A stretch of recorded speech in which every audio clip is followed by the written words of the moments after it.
All right, Max, this is quite something. I mean, Northam's not even operating under the pretense of this being done by the legislature, passed by people's representatives, and signed into law. He is using his pen, as a dictator would, to unilaterally say, I don't think you should have guns, so you can't.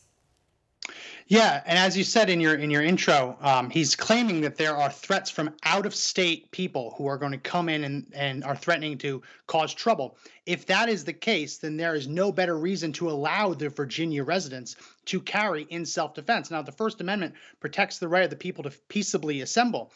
That it doesn't mean that you're not peaceful if you're bearing arms. Courts around the country have repeatedly ruled that just because you're exercising a right doesn't make it criminal. If a police officer wants to ask you questions and you exercise your Fifth Amendment right, that doesn't mean you're doing it for some nefarious purpose. The exercise of a right cannot in itself be a crime. It has to be to intimidate or to threaten other people. So people going to this rally to bear arms to defend themselves, to arbitrarily say that they are not allowed to defend themselves, to say the Second Amendment does not apply on state capitol grounds, it is extremely tyrannical. And if it really is as dangerous as he said, as I mentioned, there's no better reason to allow the people to carry. No, he's literally trying to make them sitting ducks. That's what he's doing. If he disarms law-abiding people, then they're sitting ducks. It's not going to be safe for them to go to these public places, to peaceably assemble, to protest laws that their elected representatives are trying to enact that they disagree with. They have to be able to do that in safety. If there are threats, as you said, all the more reason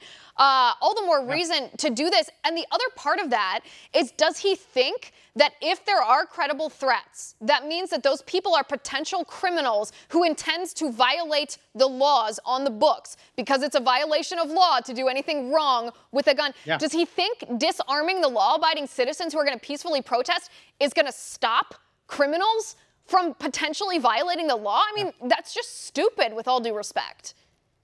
Yeah, I won't even give him the respect. It's stupid. And that's the reason why his own armed guards that guard the Capitol aren't going to disarm themselves, right? They're not just going to declare it a gun-free zone and say no one has guns. They want a monopoly on the use of force. And as we all know, the police do not have an obligation to protect any one person. Their obligation is to protect society as a whole. So the police on the Capitol, their job is to protect the legislators, the Capitol building itself, the governor. They're not there to make sure that everyone's safe. It's every individual attendee's responsibility to defend themselves if need be.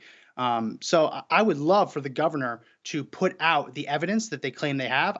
It sounds like it's a little overblown. It sounds, the way that they're putting it out, that's a few people on social media making some threats. But we can't allow this to go forward, because if a couple of anonymous people online that we don't even know about can issue threats, and all of a sudden that revokes hundreds or thousands of people's God-given rights, then the that's a heckler's bigger veto could conversation. revoke all of our inherent fundamental rights.